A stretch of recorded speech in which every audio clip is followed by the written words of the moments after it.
Em seus passos, o que faria Jesus? Capítulo 10. Se alguém me serve, siga-me. Era quase meia-noite quando terminou a reunião no retângulo. Gray ficou até bem mais tarde orando e conversando com um pequeno grupo de convertidos que, com as incríveis experiências da nova vida, apegaram-se ao evangelista com um sentimento pessoal de impotência.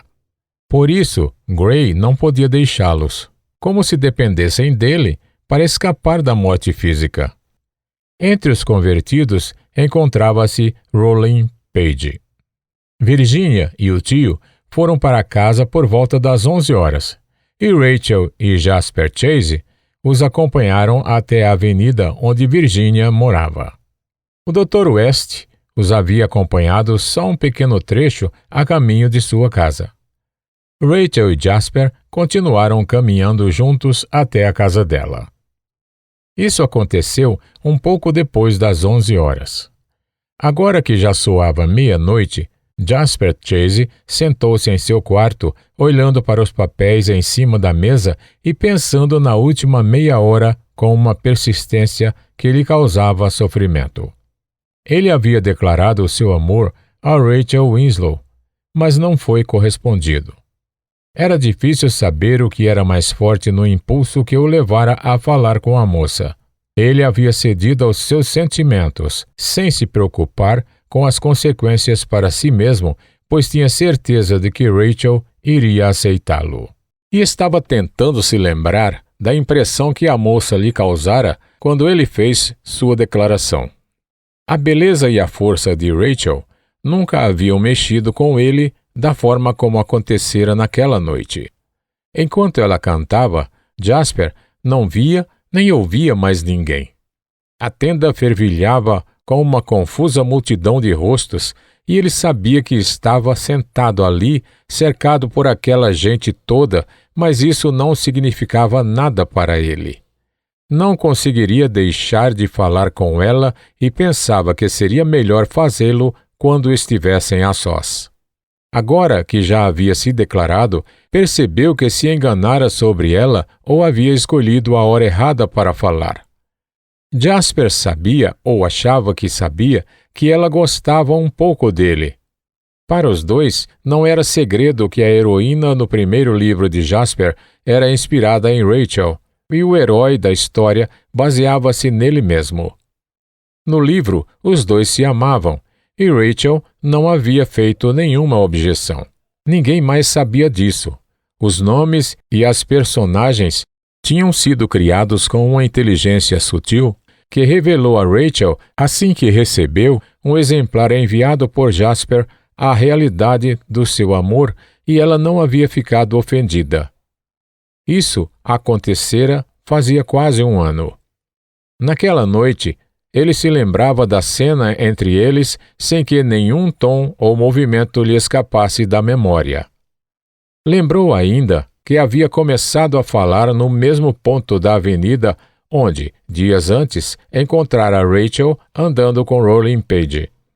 Naquela oportunidade, ele ficou imaginando o que Rowling estaria dizendo.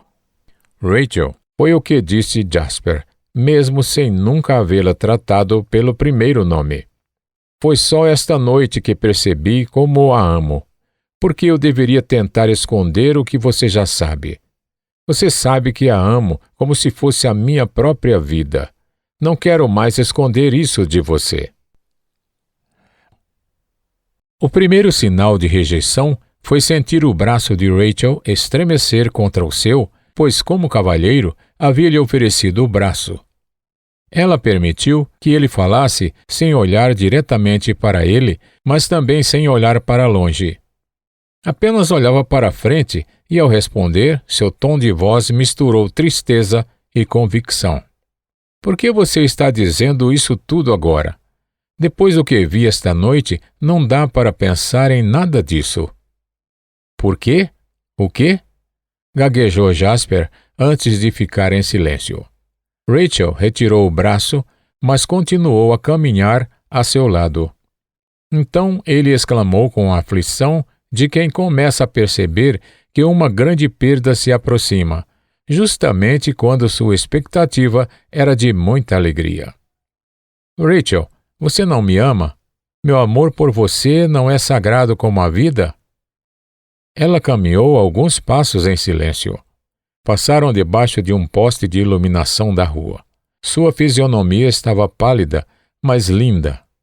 Ele esboçou um movimento para tomar-lhe o braço, mas ela se afastou. Não, respondeu ela. Houve um tempo em que eu... Hoje não posso responder por aquilo. Você não devia ter me falado essas coisas agora. Essas palavras eram uma resposta para ele. Jasper era uma pessoa de muita sensibilidade. Não se consideraria satisfeito com uma reação que não fosse de grande alegria pelo seu amor, e não pensava em contestar a resposta que havia recebido. Então, alguma outra hora, quando eu merecer mais? Perguntou com a voz abatida, mas ela pareceu não ter ouvido. Então se separaram ao chegar à casa de Rachel. E agora ele se lembrava de que nem boa noite ela lhe desejara. Ao repassar aquela cena tão rápida, mas tão importante, ele se condenava por ter sido precipitado. Não havia respeitado o momento de Rachel, que estava arrebatada pelo que sentiu depois de tudo o que acontecera na tenda, envolvida por sensações e pensamentos inéditos para ela. Mas ele não a conhecia o suficiente nem para compreender o significado daquela recusa. Quando o relógio da primeira igreja bateu 1h da madrugada, ele ainda estava sentado em sua escrivaninha, olhando para a última página do manuscrito de seu livro inacabado. Rachel subiu para o quarto e refletiu sobre a experiência daquela noite com emoções conflitantes. Será que ela já havia amado Jasper Chase? Sim, não.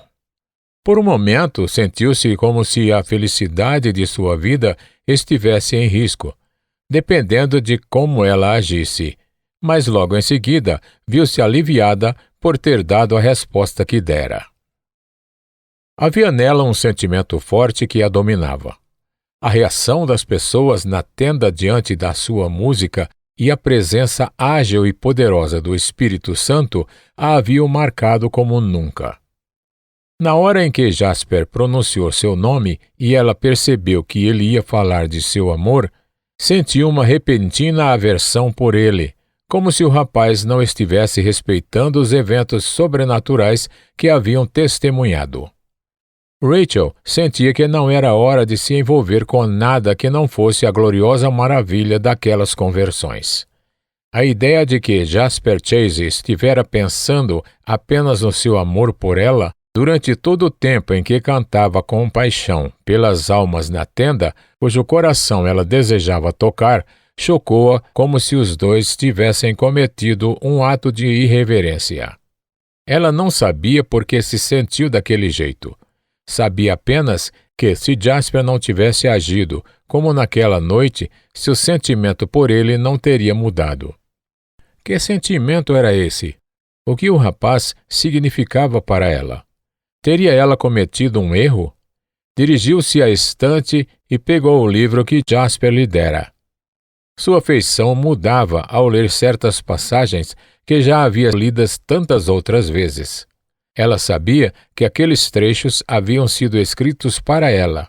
Leu-os de novo, mas eles não a impressionavam mais. Então fechou o livro e deixou-o sobre a mesa. Aos poucos foi percebendo que seus pensamentos se dirigiam para o que presenciara na tenda. Aqueles semblantes, homens e mulheres que haviam sido tocadas pela glória do Espírito pela primeira vez na vida. Afinal de contas, que coisa maravilhosa era a vida! O que se via naquelas pessoas era uma regeneração total. Entre elas estavam bêbados e depravados que agora se curvavam diante de uma vida de pureza e de semelhança com Cristo. Ah, isso era prova da presença do sobrenatural neste mundo. E o semblante de Rolling Page ao lado daquele miserável que vivia na sarjeta. A lembrança era forte, como se ela ainda estivesse vendo tudo aquilo. Virginia chorando, abraçada com o irmão, logo antes de ir embora. O Sr. Gray, ajoelhado ali perto, e a moça que vivia na rua, com quem Virginia conversou antes de sair. Todas aquelas imagens da tragédia humana que o Espírito Santo havia alcançado no recanto mais abandonado de toda a cidade de Raymond estavam agora na lembrança de Rachel, uma lembrança tão forte e recente que, ali em seu quarto, ela quase conseguia ver as pessoas e seus movimentos. Não, não, disse em voz alta. Ele não tinha o direito de se declarar depois disso tudo. Precisava respeitar o lugar para onde nossas atenções deviam ter sido dirigidas. Tenho certeza de que não o amo, não o suficiente para entregar-lhe minha vida. Tendo falado isso, as lembranças da experiência na tenda voltaram a dominar-lhe o pensamento, afastando todas as outras coisas. Talvez fosse a prova cabal de que Rachel sentia a tremenda realidade espiritual que estava sendo introduzida no retângulo, mesmo após ter sido abordada por um moço determinado que se havia declarado a ela. Aquele fenômeno espiritual tocou-a mais profundamente do que qualquer outra coisa que Jasper sentisse por ela ou ela pelo rapaz. Os moradores de Raymond despertaram no domingo cedo com os acontecimentos que estavam começando a revolucionar muitos dos hábitos da cidade. A atitude de Alexander Powers na questão da corrupção na companhia ferroviária tinha ficado famosa não só em Raymond, mas em todo o país.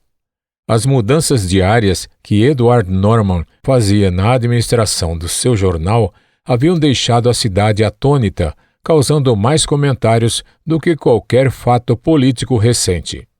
A música de Rachel Winslow nas reuniões do retângulo havia impactado a sociedade e maravilhado todos os seus amigos. A conduta de Virginia, com sua presença todas as noites ao lado de Rachel, afastando-se do círculo de amigos ricos e sofisticados, fornecia muito combustível para fofocas e perguntas. Além desses fatos, em torno de pessoas bem conhecidas, estavam acontecendo coisas estranhas em toda a cidade, nas casas, nos locais de trabalho e nos círculos sociais. Quase uma centena de pessoas na igreja de Henry Maxwell haviam assumido o compromisso de, antes de agir, sempre perguntar: o que faria Jesus? E as consequências, em muitos casos, eram inéditas. A cidade estava alvoroçada como nunca. O auge dos acontecimentos da semana tinha sido o fenômeno espiritual no retângulo.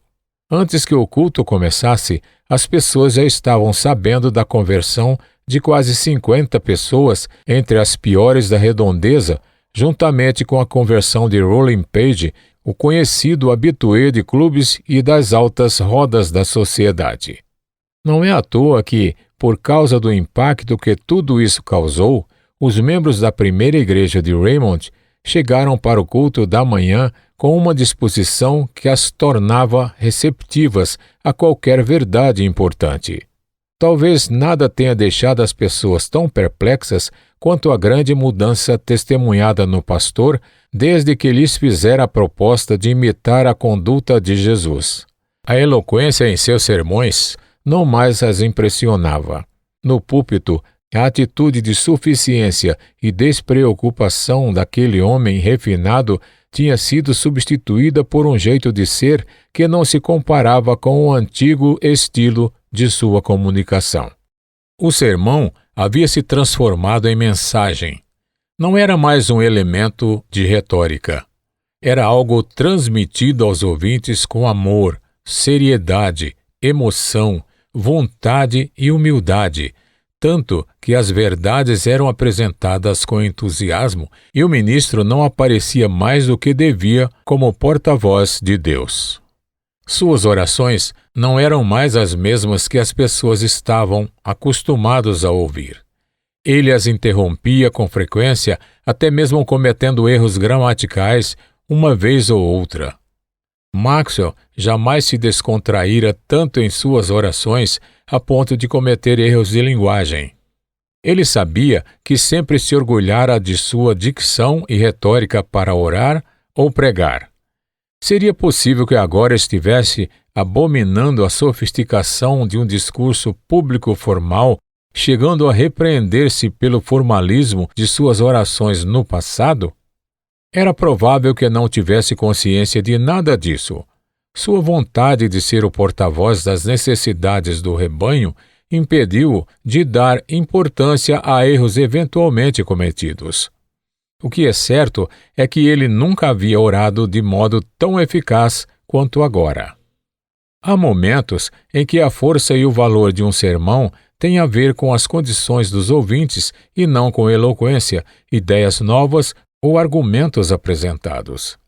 É assim que os ouvintes estavam naquela manhã, quando Henry Maxwell pregou contra a bebida, de acordo com o propósito que havia feito na semana anterior.